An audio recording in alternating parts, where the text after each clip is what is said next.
Hola, ¿qué tal, amigas y amigos del Canal 14? Qué gusto saludarles. Mi nombre es Omar Cepeda Castro y bienvenidos a esta nueva emisión de Hashtag Polémica en Redes. Hablaremos de un tema muy importante y trascendental. El crimen organizado en México es un problema de muchos sexenios atrás y ninguna estrategia ha sido suficientemente eficiente para erradicar ese lastre que ha afectado tanto a los mexicanos. Los cárteles han ido creciendo en su esfera de influencia, y no solo en México, sino en el mundo. Su engranaje se ha movido a tal escala que debe existir una cooperación internacional dispuesta a trabajar decididamente y sin demagogias. Con la actual administración, el presidente Andrés Manuel López Obrador apostó a invertir, a revertir la estrategia contra el crimen organizado, eliminando la pobreza para que las oportunidades de ese sector vulnerable se vea canalizado en educación y empleo, sobre todo de los más jóvenes. Un giro importante en las diversas estrategias que se habían utilizado, pero que aún dejan en el aire muchas preguntas sobre si funcionará la desarticulación del narcotráfico en México en esta nueva etapa que apenas inicia. Hoy nos acompaña en el estudio de Hashtag Polémica en Redes el doctor Javier Oliva Posada. Él es profesor de la Facultad de Ciencias Políticas y Sociales de la UNAM.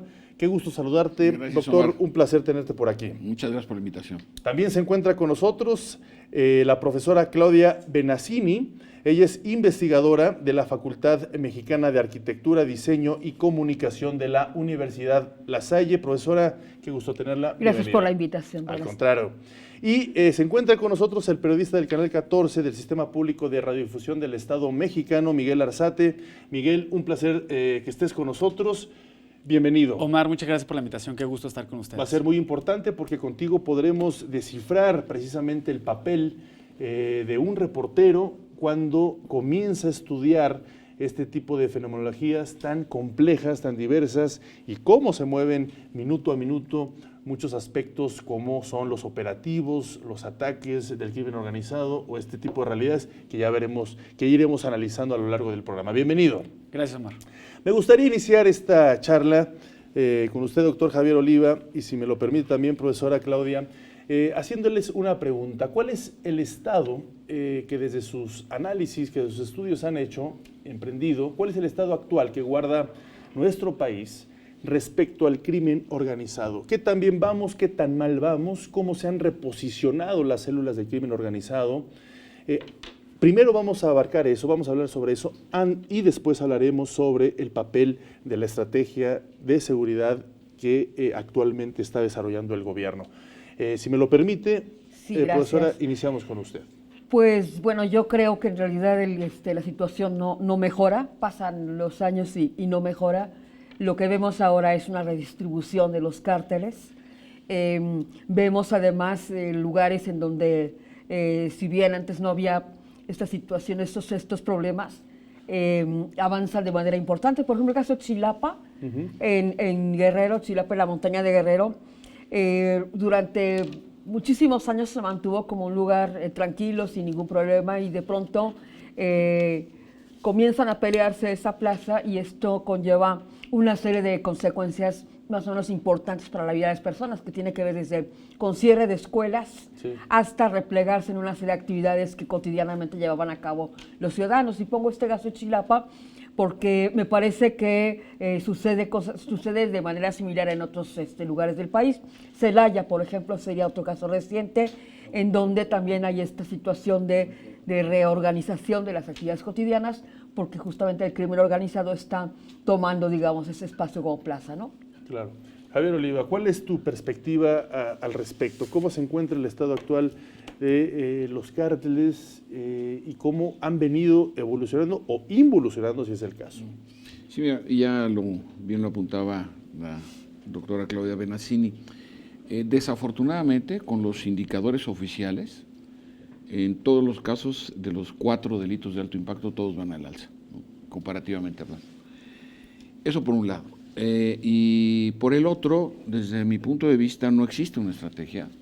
Hay algunos programas, hay algunos planteamientos generales, pero, por ejemplo, yo he leído hasta el momento todos los documentos que han generado este gobierno, incluso desde el periodo de la transición, y no hay una consideración fundamental que es la reconstitución de las policías locales, ¿no? O la creación en su caso. Tampoco hay alusión a la transformación que requieren los sistemas penitenciarios a nivel estatal y federal. El 80% de los reclusorios en este país lo controlan los internos, ¿no? Y ya lo vimos lo que pasó en Sinaloa, para no ir tan lejos. El otro aspecto también muy importante, que tampoco se habla de él, es el fortalecimiento o robustecimiento del sistema penal acusatorio, hoy conocido de manera irónica como la puerta giratoria. Un delincuente tarda más en salir que en entrar, ¿no? Y tampoco hay ninguna alusión al respecto. Y el otro muy importante es la convergencia decidida del Poder Legislativo y del Poder Judicial.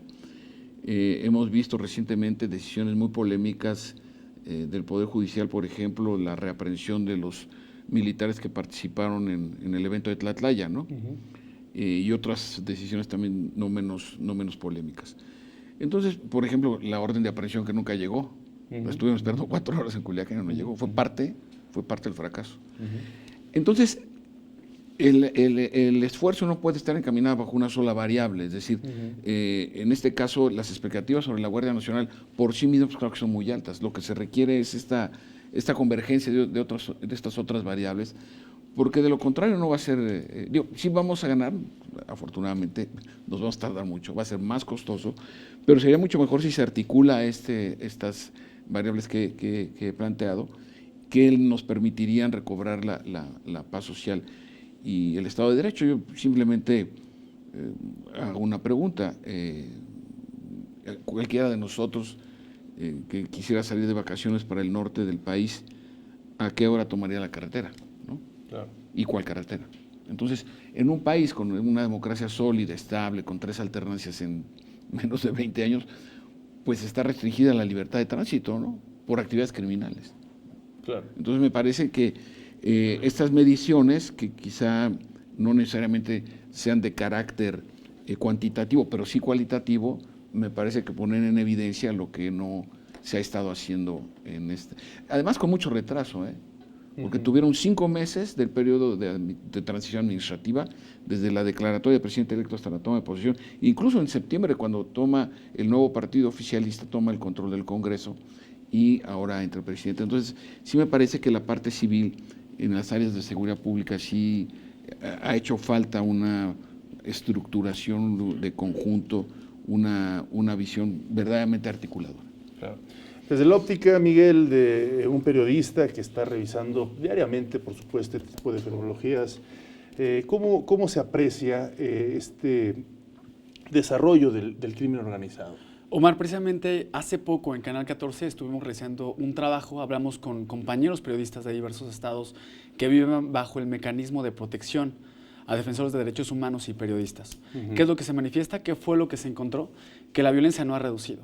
Y no ha reducido no precisamente en este sexenio, sino no ha reducido porque viene una tendencia que no se arrastra ni siquiera de 6 años atrás, tal vez de 12, donde empezó esta violencia determinada y focalizada tal vez en algunos estados. En este momento lo que se encontró es que la violencia no está focalizada en los estados. Hay violencia en Guanajuato, hay violencia en Monterrey, hay violencia en Veracruz, hay violencia en Michoacán. Lo que sucedió en Sinaloa es un reflejo de lo que puede pasar en cualquier momento en cualquier estado de la República. Entonces, ¿qué es lo que te digo con mis compañeros periodistas? No se ha reducido. Las agresiones continúan contra los medios de comunicación y vamos allá, más de los medios de comunicación, contra la población. ¿Pero por qué? ¿Qué es lo que sucede? ¿Qué es lo que manifiestan ellos? No es precisamente que no hay una estrategia de seguridad. Dicen, este gobierno está comenzando, se tiene que ver cómo se va a atacar la violencia. El presidente López Obrador ha hablado durante las mañanas, estos medio año que llevamos de gobierno, que la estrategia de seguridad, 80% es bienestar, cómo este bienestar con sus programas sociales, y el 20%, Omar, ya el 20% se habla de otros factores que no tienen que ver precisamente con el bienestar, tal vez en mejorar a nuestras policías, en otros aspectos que tienen que ver más con las instituciones. Entonces, no hay seguridad a nivel nacional. Y no es precisamente de este gobierno, es un asunto que venimos arrastrando ya de 12 años atrás. Sí, creo que a todos nos queda clarísimo que es un problema muy viejo, de muchos años atrás, pero me gustaría poner un punto de inflexión con la captura del Chapo Guzmán, ¿Cómo quedó redistribuido? ¿Cuál de todas sus capturas? La captura, la última, digamos la última, La más reciente. ya después, la más reciente. Digamos que la última que permitió la extradición justamente a los Estados Unidos y que se encuentra allá. Porque parte de la estrategia actual, al menos que ha mencionado el presidente Andrés Manuel López Obrador, es no ir por las cabezas, sino tratar de incluir estrategias que generen la paz social, ¿no? Y que ir cortando cabezas, pues eso no va a significar necesariamente la eliminación de un cártel. Pero claro, me gustaría que ustedes, desde la perspectiva de la expertise que ustedes manejan, que tienen, ¿qué significó la captura de Joaquín El Chapo Guzmán? Pues como decía el doctor Oliva, ¿cuál de las capturas, no? Pero bueno, si nos referimos a la última, desde luego, es parte de una estrategia que estuvo bien orquestada, ¿no? Porque además estaban ahí los medios. Entonces fue es muy significativo cuando suceden este tipo de operativos y están los medios presentes. Quiere decir que va a tener un buen resultado. Siempre y cuando no suceda como en otros casos también de seguridad, en donde se presentan actores y se truquea la cuestión, que es el otro punto. Pero yo creo que el hecho de que estén los medios nos dice que el final iba a ser, digamos, previsible, ¿no? Después de esto, viene pues ya la captura y toda una estrategia informativa que tiene que ver con dar a conocer y con publicitar justamente el logro que se tiene. Esto tarda varias semanas y después ya vendría el proceso o paralelamente el proceso de qué es lo que vamos a hacer con él, ¿no? Claro, claro. Sí, es decir, ya se encuentra recluido en una prisión de máxima seguridad en los Estados Unidos, aislado, con fuertes medidas de seguridad, donde la operación, al menos de él, ya no está prácticamente activa. La de él. Vamos a ver cómo se encuentran ahora los diversos grupos, pero antes de que nos lo explique el doctor Javier Oliva, permítanme hacer una breve pausa y regresamos.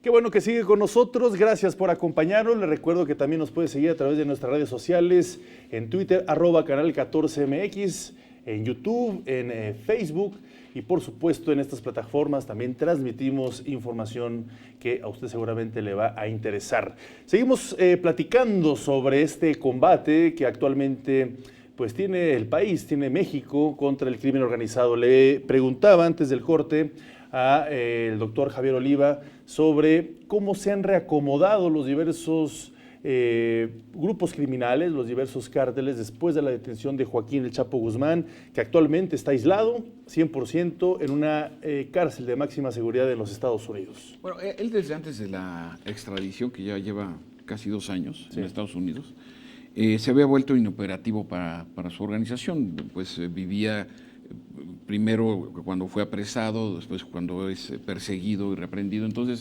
él razonablemente tendría unos de 2 a 3 años que ya no era funcional para la estructura de su organización.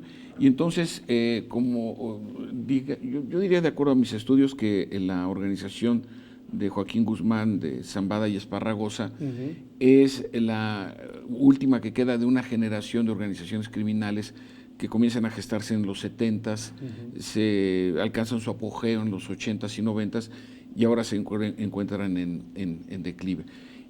Eran estructuras, o es una estructura más horizontal en la cúpula, es decir, no es solamente un líder como sucede ahora en la mayor parte de las bandas y organizaciones criminales.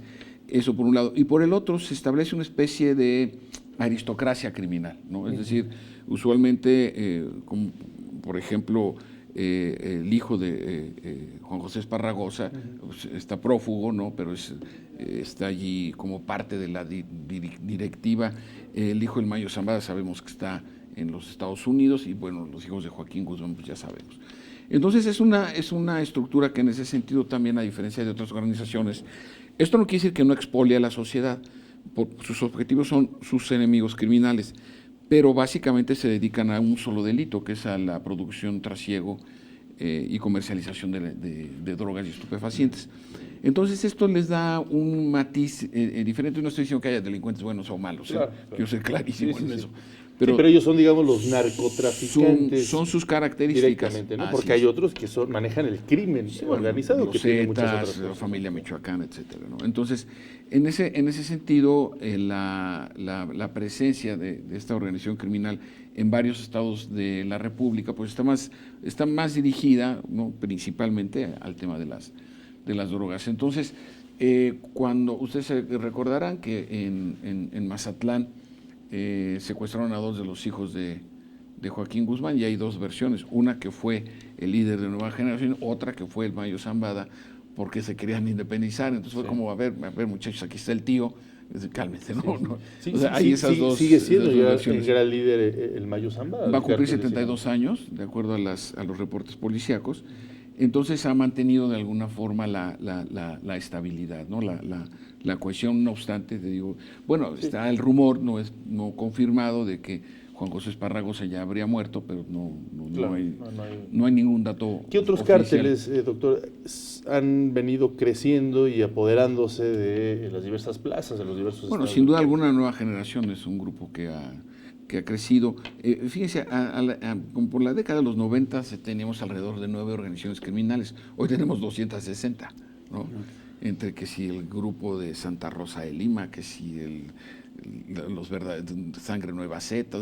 Hay además de las pandillas, ¿no? Es decir, lamentablemente en México se está dando una colaboración maligna, ¿no? Porque no puede haber colaboración benigna en esos círculos, entre las pandillas y el crimen organizado.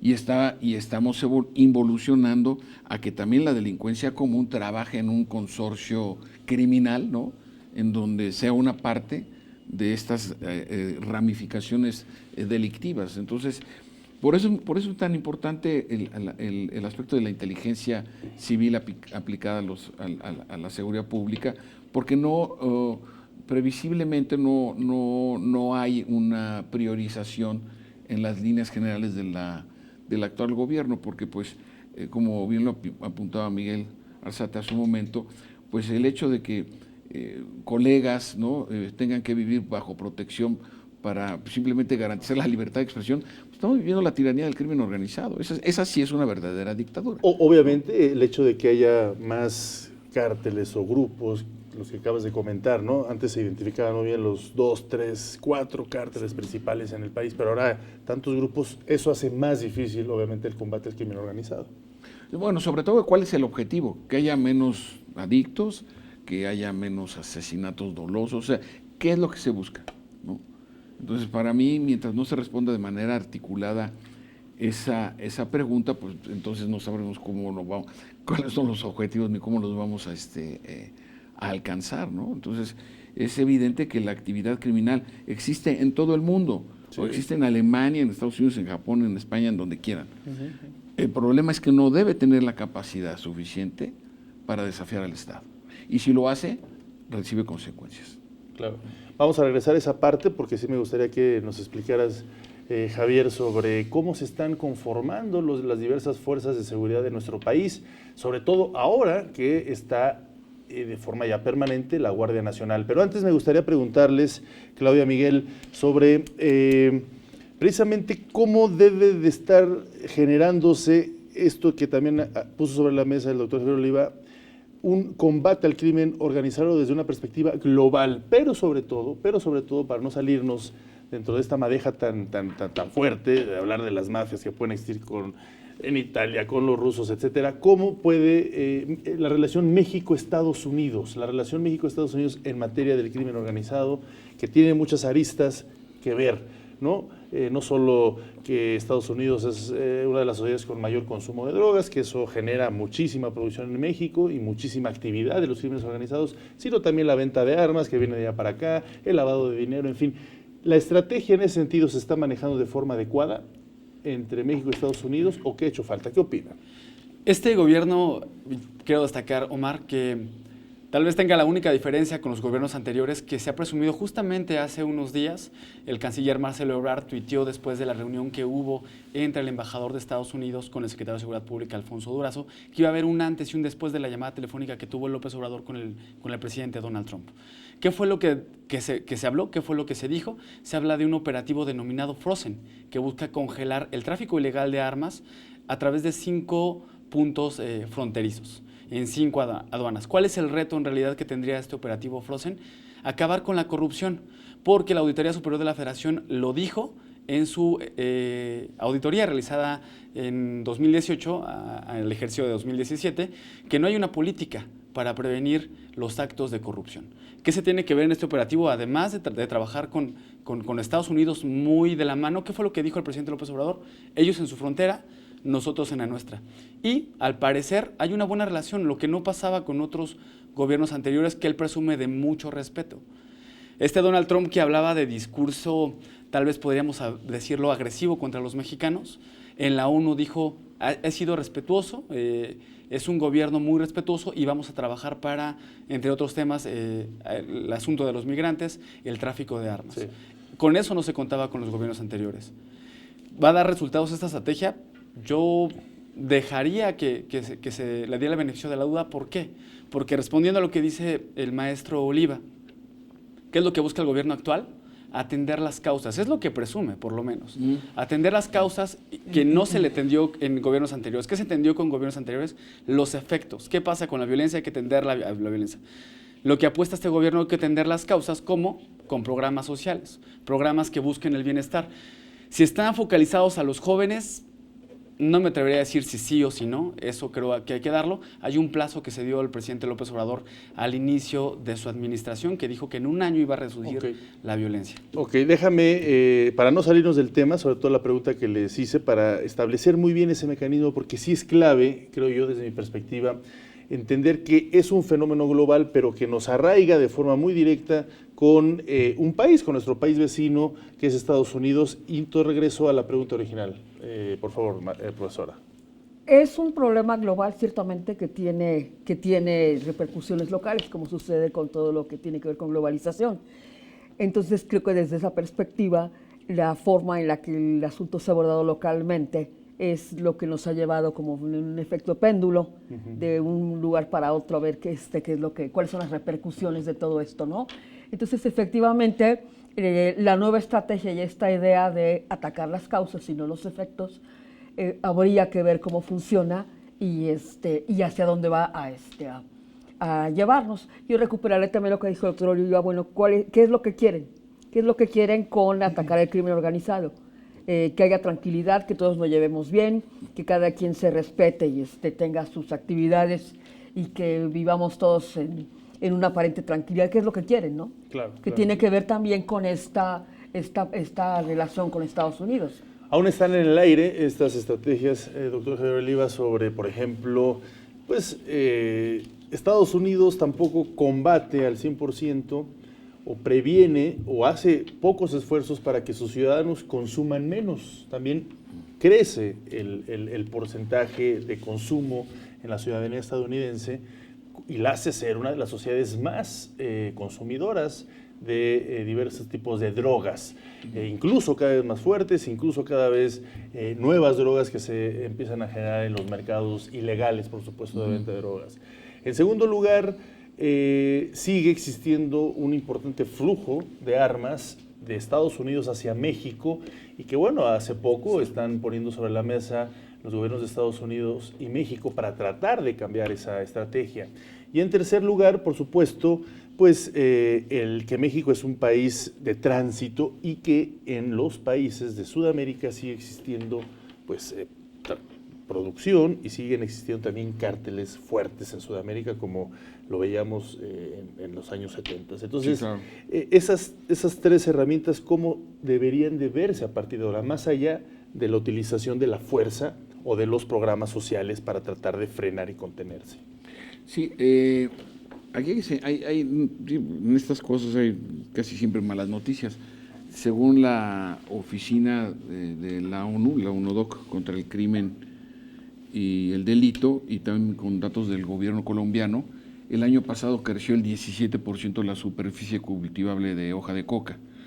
Estas son dos malas noticias. Una, que el mercado sigue... solo en Colombia. Solo en Colombia. Aumentó el 17% la producción de hoja de coca, la superficie destinada. Es una mala noticia porque quiere decir que el mercado sigue creciendo. Claro. Y la otra mala noticia es que más del 60% de esa cocaína que va destinada a Estados Unidos va a pasar por México, por aire, mar o tierra, ¿no? Y esa es otra de las variables que está explicando la violencia en México. Por eso es muy importante tener esta visión de contexto, una visión geopolítica que nos explique, bueno, por qué también nuestro país observa estos aspectos de violencia. Y el tema de la venta de armas, pues uno de los principales patrocinadores de la campaña del presidente de los Estados Unidos es la National Rifle Association, ¿no? La Asociación Nacional del Rifle, que se opone terminantemente a cualquier control, el que sea, sobre la venta de armas. En el 2005 había un decreto presidencial en el cual se prohibía la venta de armas de asalto al ciudadano estadounidense. George Bush no la quiso ratificar, ni tampoco Barack Obama. Esa es otra de las variables que explica el incremento, es decir, se observan como de manera paralela, ¿no?, al número de homicidios el tráfico de armas, ¿no?, justamente porque hay alrededor de 26,000 armerías en los estados fronterizos de México y Estados Unidos, en donde es una venta legal. Y además, teniendo tantos mexicanos que tienen la doble nacionalidad, pues el tráfico de armas es lo que se llama hormiga. Entonces, ¿cómo vas a...? A mí me parece que es un tanto... no quisiera utilizar palabras ofensivas, pero me parece un tanto inocente suponer que se va a congelar la venta de armas. Yo quisiera que pusieran un control en la frontera más transitada del mundo todos los días, que es la de Tijuana-San Isidro, que comiences a detener los coches. Tú te imaginas el desastre económico que se va a generar.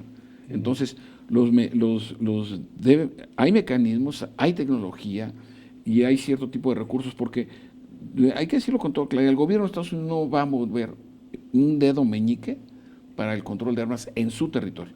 Porque además, hasta cierto punto tiene razón, ¿a dónde entran las armas? ¿Quién las deja pasar al final del día? Pues las aduanas mexicanas, ¿no? Claro.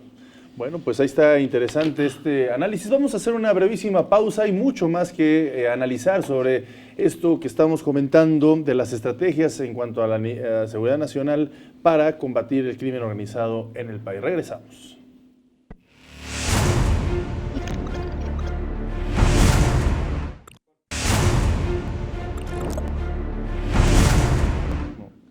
Gracias por continuar con nosotros. En este momento está apareciendo nuestra tradicional encuesta en Twitter, @canal14mx, con la pregunta siguiente: ¿cree que la estrategia del gobierno federal contra el narcotráfico y el crimen organizado está teniendo éxito? Opine, por favor, es muy importante para nosotros conocer su punto de vista sobre esta pregunta, así que ahí está ya en este momento en nuestra cuenta de Twitter. Continuamos con este interesante tema. Me gustaría preguntarte, Miguel Arzate, tú como periodista, es muy importante cómo se le da el seguimiento a noticias que tienen que ver con el crimen organizado. Sabemos que son noticias que comienzan a aparecer a veces de forma lenta, luego se viene una bola informativa, se viene, todos los medios quieren informar, quieren obtener el último dato, pero también ahí aparecen elementos de desinformación, de fake news, imágenes que no corresponden a lo que sucede, declaraciones, en fin, opiniones de muchas índoles. ¿Cuál debe ser el papel del periodista en ese sentido? Pero también, ¿qué le aconsejan a la sociedad para que tenga paciencia y sepa entender o conozca la verdad? Lo ocurrido el pasado 17 de octubre allá en Culiacán fue una primera vez para muchas cosas, entre ellos para los medios de comunicación y la forma de informar. Seguramente, al igual que muchos comunicadores, Omar, la primera imagen que recibiste de Culiacán fue esta de una imagen capturada por un teléfono móvil en contrapicada con unos sujetos con una ametralladora grande sobre una camioneta. Lo publicó El País, ¿no? El País fue el primero que lo tuvo y empezaron a surgir las primeras publicaciones de medios grandes y serios, pero quiero destacar que el 90% de la información que circuló ese día era de gente que quedó atrapada entre las balaceras, escondida en su auto, en las escuelas, en su casa, en supermercados, y era muy poca la información que fluía a través de medios grandes y serios de información. Entonces, ¿cómo se fue informado y por qué fue por primera vez para muchas cosas en Culiacán? Hace rato le preguntabas también al maestro Oliva acerca de cuál era el mensaje cuando cayó el Chapo por primera vez. Eso fue totalmente diferente. Fue un operativo bien planeado, bien ejecutado, y que primero se daba a conocer que fue el operativo Cisne Negro, que un enfrentamiento en una casa, y luego se supo que escapó por un túnel, que salió por una coladera, que lo tuvo un policía federal. Fue fluyendo poco a poco la información, pero un operativo que había ocurrido en la mañana, hasta en la tarde, a través de Twitter, se conoció que en realidad había caído el Chapo Guzmán, no en la casa, sino después en su intento por escaparse. En este caso de Culiacán, este año, las cosas no fueron igual. Un operativo mal ejecutado y que la información también corrió, pues, no muy bien. Primero tenemos estas versiones en Twitter de gente atrapada, fue una cobertura ciudadana. Eso no había ocurrido nunca en el país. Pero, una por ejemplo, cobertura ciudadana. ¿tú cómo la estuviste cubriendo? ¿Cómo le diste seguimiento? Porque supongo que muchos periodistas así lo estaban haciendo. Tenías de repente este incendio en las redes sociales de información, de imágenes. Claro. Hubo imágenes que ni siquiera eran reales, pero otras por supuesto que sí. Twitters de todo tipo. ¿Cómo tú debes de anclar la verdad como periodista ante circunstancias de este tipo de circunstancias que tienen que ver con el crimen organizado? Pasa lo siguiente, Omar. En redes sociales hay grupos de periodistas, donde solo hay periodistas, y hay grupos donde hay periodistas, también hay policías, hay paramédicos y también hay cuerpos de seguridad privada. Entonces, en esos grupos especializados de periodistas de cierto tema, abierto, policías con periodistas, fluye la información diferente. Entonces, cuando pasa lo de Culiacán en las primeras horas, atención, está pasando esto y está circulando en redes esto. Entonces, ¿qué es lo que hace uno como periodista? Primero con otros colegas. Oye, tengo esto, tú tienes esto. Compartes información entre colegas, con gente seria, para verificarlo entre colegas. Luego, te acercas con tu mesa de información, con tu jefe de información y dicen, atención, está ocurriendo esto. ¿Qué es lo que sigue? Seguir con las fuentes oficiales y esperar a que haya fuentes oficiales para salir a decir algo. Claro. Ya que una vez se tiene con versión oficial, se habla, tal persona está detenida. Quiero resaltar lo siguiente, Omar. El único que mencionó el nombre de un delincuente fue el secretario de Seguridad, Alfonso Durazo. El jefe del Ejecutivo, el presidente, jamás ha mencionado el nombre de un delincuente. Y la única vez que se ha mencionado el nombre de un delincuente fue en aquella primera conferencia el 17 de octubre. Y de ahí ya no se volvió a mencionar. Entonces, después de que tienes fuentes oficiales, salir ya con tu medio para salir fehacientemente, con responsabilidad, qué es lo que sí está pasando. No te puedes salir como periodista, ni siquiera en redes sociales personales, a malinformar. Porque ¿qué es lo que pasa cuando tú malinformas? Cuando creas una información que no es verdad, la gente se preocupa, creas histeria y colaboras a las fake news. Y eso no ayuda en absoluto. Claro. Doctora, usted es profesora investigadora de la Facultad Mexicana de Arquitectura, Diseño y Comunicación. Tiene mucho que ver con el tema de la comunicación. La manera de comunicar este tipo de sucesos que duelen mucho, impactan mucho, que además están prácticamente libres a veces en las redes sociales. Me refiero a sucesos de gente que está siendo agredida, asesinada, etcétera, y que puede verlo de repente cualquier Yo creo que la ciudadano. cobertura, lo que se vio en redes sociales ese día, fue desinformación. O sea, lo primero que se recibe en la tarde del jueves fue detenido en un operativo. Entonces, bueno, ¿quiénes manejaron esto? Redacciones de algunos periódicos. Después de eso, deja de circular la información, digamos, abiertamente, y después se maneja lo que está sucediendo realmente, el enfrentamiento entre los ciudadanos están por medio. Y entonces es a través de la gente de Culiacán que se empieza a manejar la información a través de redes sociales. O sea, gente que vive en Culiacán y que está o atravesando la situación directamente y que a través de sus teléfonos celulares están viendo esta información, o bien personas que viven en Culiacán y que están también transmitiendo lo que sería, digamos, cómo están viendo ellos el problema, ¿sí? durante prácticamente toda la tarde, toda la tarde y bien entrada la noche. Y la información termina cuando el diciembre ya lo dejaron escapar y entonces al día siguiente la información ya no se maneja en términos de qué pasó en Culiacán, sino en términos de cuál fue la consecuencia, ¿no? Claro. Sí, creo que este punto de Culiacán es un punto de partida respecto a que las redes sociales son a veces más rápidas y expeditas que un reportero, que un medio de comunicación. No quiere decir que sean las más fidedignas, ni mucho menos. Claro. Para nada, al pero contrario, ciertamente el periodista ciudadano tuvo un papel muy importante que no necesariamente se vio a través de las redes sociales, que sí lo pudieron haber detectado en este tipo de grupos que funcionan a través de Twitter, pero que los ciudadanos normales, digamos que tienen cuenta de Facebook sobre todo, no lo pudieron percibir como tal. Claro. Lo que ellos estuvieron viendo recibiendo fue este juego de desinformación que estuvo manejándose desde el principio y que al día siguiente muy pocos analistas reportaron, gente que se dedica a denunciar fake news y demás, pudieron reportar cuáles fueron los errores que se habían cometido en la forma en que había circulado la información en redes sociales. Claro. Me gustaría preguntarte, doctor Javier Oliva, entrando un poquito a la nueva estrategia de seguridad nacional que está emprendiendo el actual gobierno, ¿cómo debe ser el papel de la Guardia Nacional? ¿Cuál es el papel de la Guardia Nacional? ¿Cómo está coadyuvando con las Fuerzas Armadas Mexicanas, la Secretaría de la Marina, el Ejército, por supuesto?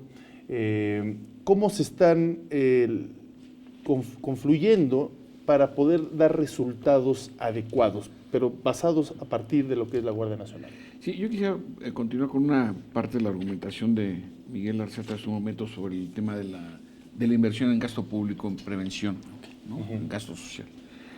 Hay una diferencia muy importante. La Guardia Nacional está siendo desplegada, el país está dividido en 266 demarcaciones, con una serie de criterios para que se especifique de manera documentada en donde existe más violencia y en donde está más expuesta la sociedad.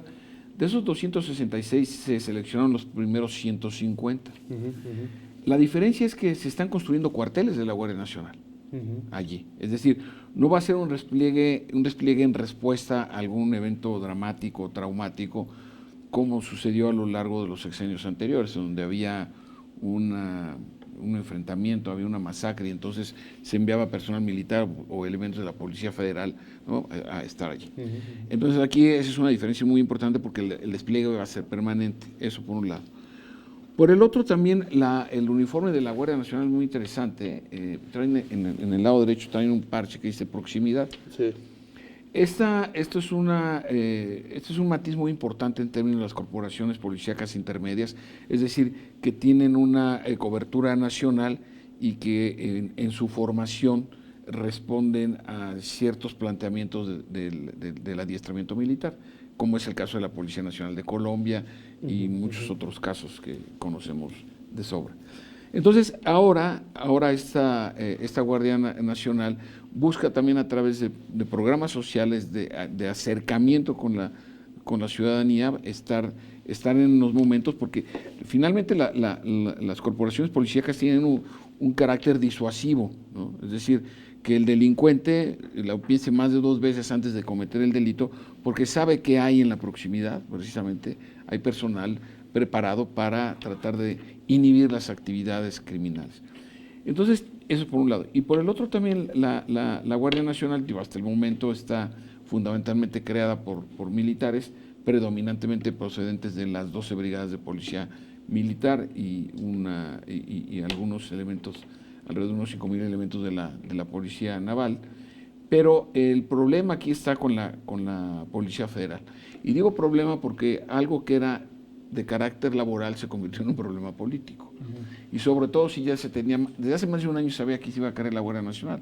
Me parece que la autoridad civil sí quedó un tanto rezagada en poder atender incluso caso por caso. Claro que daba tiempo. Claro. ¿No? Si querían continuar, si querían adscribirse, o si se querían jubilar o retirar, lo que fuera, ¿no?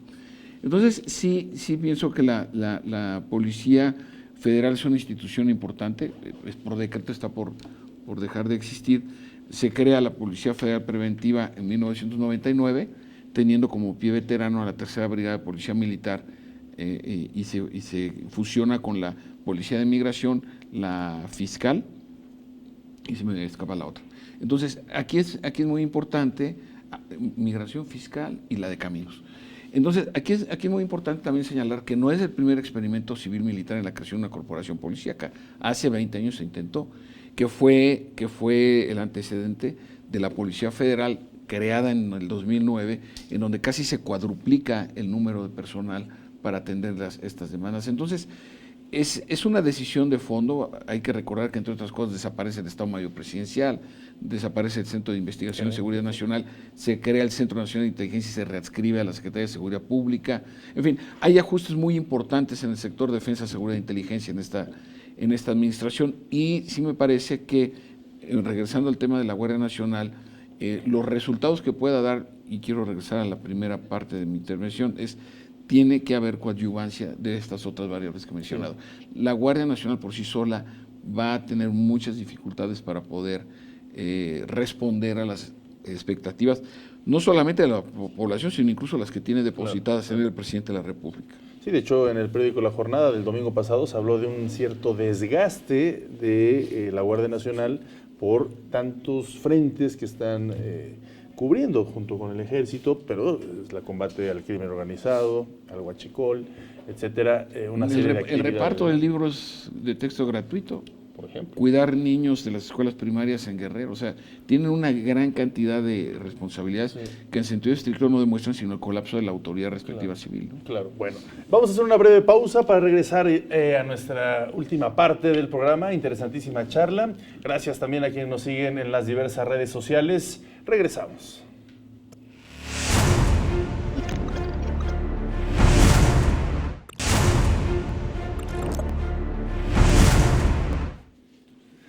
Gracias por continuar con nosotros. Estamos hablando sobre el problema del crimen organizado en nuestro país y las estrategias que se han venido desarrollando. Creo yo, no sé si estarán de acuerdo conmigo, les pregunto a mis invitados que, bueno, pues de alguna otra forma las diversas estrategias han sido fallidas a lo largo de los sexenios anteriores. ¿Por qué? Por el simple hecho de que el narcotráfico no solo sigue estando, sino que se ha incrementado. En la actualidad, la administración del presidente Andrés Manuel López Obrador ha utilizado frases como no se puede apagar el fuego con el fuego. Esa es la diferencia de esta estrategia con relación a lo que han hecho los anteriores gobiernos. Nosotros no queremos muertos, no queremos la guerra. Ya ha venido usando una estrategia, entre otros asuntos, por ejemplo, de utilizar distintos tipos de apoyos, sobre todo a los sectores más vulnerables, a los jóvenes, a los niños de zonas de cierta pobreza, y poco a poco ir revirtiendo. Se habla de una estrategia que ya dijiste que va a ser complicada, de frenar al menos de bote pronto las armas, también pues, la generación de empleo y otros puntos que saquen de la pobreza y que sean el caldo de cultivo de las personas que a veces son los que empiezan a meterse en el crimen organizado de alguna manera u otra en los diversos escenarios. ¿Qué opinan de esta nueva estrategia? ¿Cómo se está abarcando? ¿Cuánto tiempo podría tardar en dar algún tipo de beneficios, ¿no? De beneficios. Y bueno, también vamos a entrar en la cuestión de la prevención, que es un tema muy importante, la prevención del consumo de drogas, que eso también es clave. Y otra cosa que ya está incluso en el Senado mexicano, la legalización de la marihuana, que se está analizando para fines medicinales y si esto puede también revertir en un momento dado. Me gustaría escuchar su punto de vista, profesora. Bueno, realmente yo creo que la estrategia, a mí me parece que todavía faltaría algún, ver cómo va a funcionar realmente esta estrategia.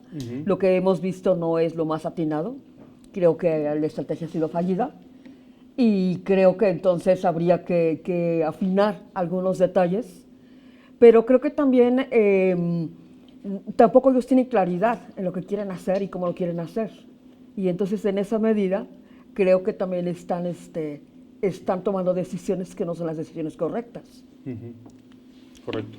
Sí, yo quisiera hacer un repaso rapidísimo. Sí, por favor. Pero, por ejemplo, desde el presidente Salinas hasta el presidente López, todos, sin excepción, han modificado la estructura de los sectores de defensa, seguridad e inteligencia. Rápidamente. Carlos Salinas de Gortari crea el Centro de Investigación y Seguridad Nacional. Primero fue la Dirección de Investigación y Seguridad Nacional. Como ya dije, Ernesto Zedillo crea en 1999 la Policía Federal. Vicente Fox crea la Secretaría de Seguridad Pública Federal, ¿no? Con Felipe Calderón se crea la Gendarmería, se crea la Policía Federal, ¿no? Se constituye la Plataforma México. Con Enrique Peña desaparece la Secretaría de Seguridad, se crea la Comisión Nacional de Seguridad, entre otras medidas. Y con el presidente López ya comentamos, ¿no? en mi intervención pasada, ¿qué quiere decir que la inercia no se frena?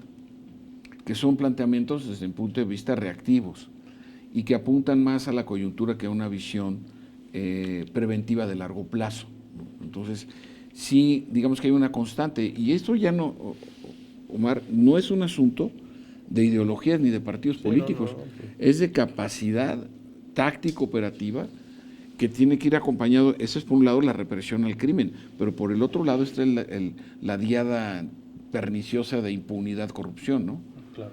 Entonces, mientras no se avance en ambos sentidos de manera, yo diría, incluso con la misma intensidad, de verdad que va a ser muy difícil. El presidente Andrés Manuel López Obrador ha dicho: la corrupción es mi principal objetivo en las diversas esferas, no solo en el Poder Judicial, sino en el Ejecutivo, sí, claro, en los tres principales poderes, pero también en otros aspectos que tienen que ver con esta fenomenología que, por supuesto, genera o es parte de que el crimen organizado se siga desarrollando. Pero es que la visión tiene que ser integral, es decir, no puedes irte solo por la ruta de la Guardia Nacional y por otro lado, no menos, digo, no quiere decir que no sean importantes los programas sociales, pero me parece que esos dos ejes, Guardia Nacional, programas sociales, requieren de la complementación de otras medidas como las que mis colegas y yo hemos estado platicando aquí en la mesa. Y además le agregaría la parte global, ¿no? Es decir, si no hay cierta No hay mención a coordinación. Estados Unidos en los documentos, Omar. No hay una. Si nosotros no incluimos a Estados Unidos en las variables para la recuperación de lo que le suceda a México, ahí estamos entrando en va a ser una visión parcial. Es un aspecto global el crimen organizado. Ahora, ¿ustedes qué opinan sobre la parte de, por ejemplo, estrategias como legalizar la marihuana o incluso algunas otras drogas el día de mañana? ¿Esto podría generar algún mejor beneficio contra el crimen organizado, profesora? Es un debate larguísimo, que yo creo que a final de cuentas va a terminar con la negociación de que sí se va a legalizar. O sea, primero para uso medicinal, ya está la cuestión de la marihuana para fines lúdicos, pero que no termina ahí, porque hay muchísimas opiniones que tienen que ver con la forma en la que esto se ha llevado, con las implicaciones que esto tiene desde para la seguridad. Y es decir, realmente la legalización de la marihuana va a detener a los cárteles de la droga, va a ser un factor que contribuya a la paz social, sí o no. Pero la otra también tiene que ver con un debate sobre la salud. Claro. O sea, la marihuana es perjudicial, está comprobado. Sí. Pero entonces terminará legalizándose. Como muchas otras cosas que son perjudiciales y que son legales, ¿no? Entonces terminará legalizándose como una estrategia que tiene que ver con varias cosas, no solamente con la seguridad, sino que tiene que ver con cuestiones de salud. Conozco gente que la toma, la tiene ya, hay un laboratorio en Monterrey, en donde ya la están procesando, la están enviando con casos muy particulares, muy cara. Seguramente después tendrá que bajar a su costo, pero eso ya está. Claro. Lo que viene entonces es los supuestos fines lúdicos, que todavía no es muy claro qué y cómo y demás, ¿no? A lo mejor nos vamos a ver como en Las Vegas, en donde hay algunos lugares en donde la gente puede en la calle consumir libremente marihuana, ¿no? Bueno, y hay en varios lugares donde se permite cierto consumo, ¿no? Completamente de acuerdo, Omar. Estoy con la visión, igual que mis compañeros aquí en la mesa, que México va a caminar hacia esta regulación se va a permitir, al igual que en Canadá, y creo que esta inercia va a llevar igual a nivel nacional a Estados Unidos, a permitir el uso lúdico de la marihuana. Pero el debate es muy extenso. Esta regulación de la cannabis no va, el debate es extenso, no creo yo en mi vista periodística que disminuya la violencia, porque el narcotráfico no es marihuana únicamente, estamos hablando de cocaína y de drogas sintéticas, y eso no se ha tocado todavía en la mesa ni del Senado ni de las autoridades federales. Entonces, difícilmente veo que la regulación de la marihuana disminuya la violencia. Y aquí quiero sí puntualizar y ser preciso. De acuerdo con la visión que se tiene con el gobierno federal, es muy importante, lo que va a ser clave para disminuir la violencia va a ser el combate a la corrupción y a la impunidad. En el caso de los periodistas, el 99.3% de las agresiones cometidas contra periodistas quedan impunes. ¿Qué habla de esto? Que quien comete un delito, el narcotraficante o quien agrede a cualquier persona, quien asesina, sabe que va a salir. Este nuevo sistema de justicia, no sé si esté bien llamado la puerta giratoria, ¿no? Tarda más en entrar que en salir el delincuente. No sé, no estoy de acuerdo, no me atrevería a decirlo así, claro. Pero lo que sí es cierto es que hay impunidad. Claro. ¿Y qué es lo que va a ser clave? El combate a la corrupción y a la impunidad. Claro, llegamos al final de este programa. Me gustaría hacerles una última pregunta a los tres, que me respondan de forma breve. En este momento está desarrollando una estrategia de comunicación, de prevención y de comunicación para que precisamente no la sociedad tenga, creo yo, más claridad de qué va a suceder si consumes algún tipo de droga. Lo llaman por su nombre. Si consumes cocaína te va a pasar esto, si consumes marihuana te va a pasar esto, porque tampoco es lo mismo del consumo de una que de la otra en cuanto a los efectos se refiere. Entonces también ahí debe haber claridad. Creo que una estrategia así de comunicación no había existido en el país. ¿Qué opinan de estos spots que se están desarrollando en estos momentos? A ver. Sí, son de CONADIC, ¿no? La Comisión de las Adicciones. O sea, a mí me parece que está muy bien que se hagan las campañas de prevención, como puede ser el tabaquismo o el alcoholismo. De los 50 estados de Estados Unidos, 29 ya tienen legalizada la marihuana con fines recreativos y 8 la tienen con fines lúdicos, entre ellos California y la capital, Washington. Entonces me parece que nosotros nuevamente tenemos que ponderar el entorno, las tendencias. Yo, desde luego que no porque lo hagan otros, lo tenemos que hacer nosotros, pero tampoco te puedes sustraer del ambiente. Digo. Claro. Finalmente tenemos una posición geopolítica clave. Entonces, me parece muy bien que haya estos programas directos, de prevención. Claro. Tengo entendido que el día de hoy, en el trabajo de cámaras, de las comisiones en la Cámara de Senadores, parece que se está obstaculizando la discusión, lo cual sería, pues me parece francamente una regresión, ¿no? Y en esos términos sí dejarle al ciudadano, pues con qué se quiere drogar, ¿no? Si con alcohol, tabaco o marihuana o no sé, lo que sea de su predilección. Libre albedrío.